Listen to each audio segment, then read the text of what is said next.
Hello and welcome to the fourth episode in a series of homeschooling tips from the Helmsman Project. My name is Matt Robinson and I'm the head coach at the Helmsman Project, and I have 20 years experience in the fields of both education and psychology. Today I want to share some of that experience with you so that you can set yourself and your child up for success. In this episode, I'd like to share with you a learning process we use in our coaching program. It will give you and your kids a much better understanding of how learning actually works. Also, you'll be able to apply it directly to their educational approach today and use it in any context where a new skill has to be acquired, whether that's academic, sports, or work-related. Learning is not something that happens to you. It is something that you have to be actively engaged in. The role of student as passive receptor of content provided by an expert teacher is ancient history. When anyone is trying to learn something new, 4 explicit stages are moved through in a very deliberate way. Stage number 1, concrete experience. The young person tries, for example, to stand up on a surfboard or solve a maths problem. Often we think it's enough that they just keep trying to stand up or solve the problem. If they try enough times, they will eventually get it, right? Unfortunately, this leaves out 3/4 of the complete learning cycle, which when applied can greatly accelerate the learning process.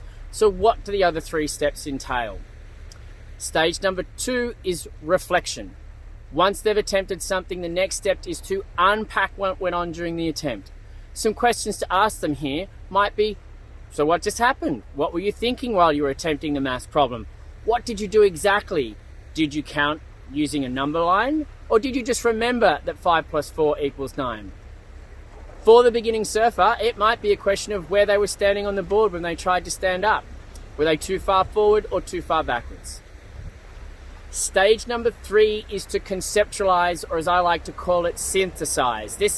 The main question to ask your child here is, what worked and what didn't? In this stage, we examine the reflections from stage 2 and decide of those thoughts, feelings, and behaviors that the learner engaged in, which of them is bringing closer to their goal and which of them are holding them back. It's really important to congratulate them on what they are doing correctly and tactfully identify where things need to be altered or modified.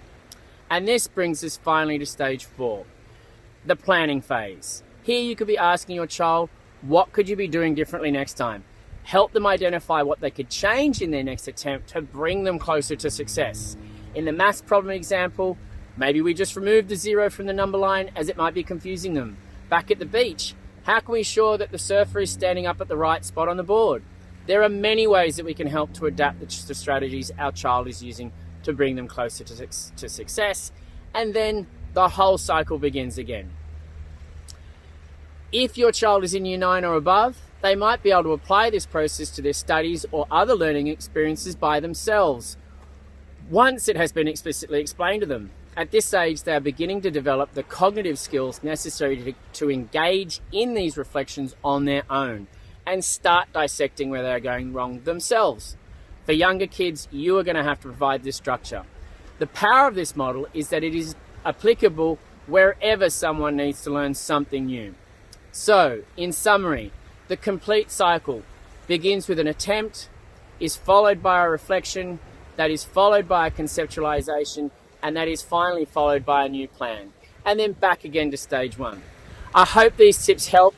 If you want to find out more, please head to our blog and our website at thehelmsmanproject.org.au. Stay safe, stay sane, and good luck.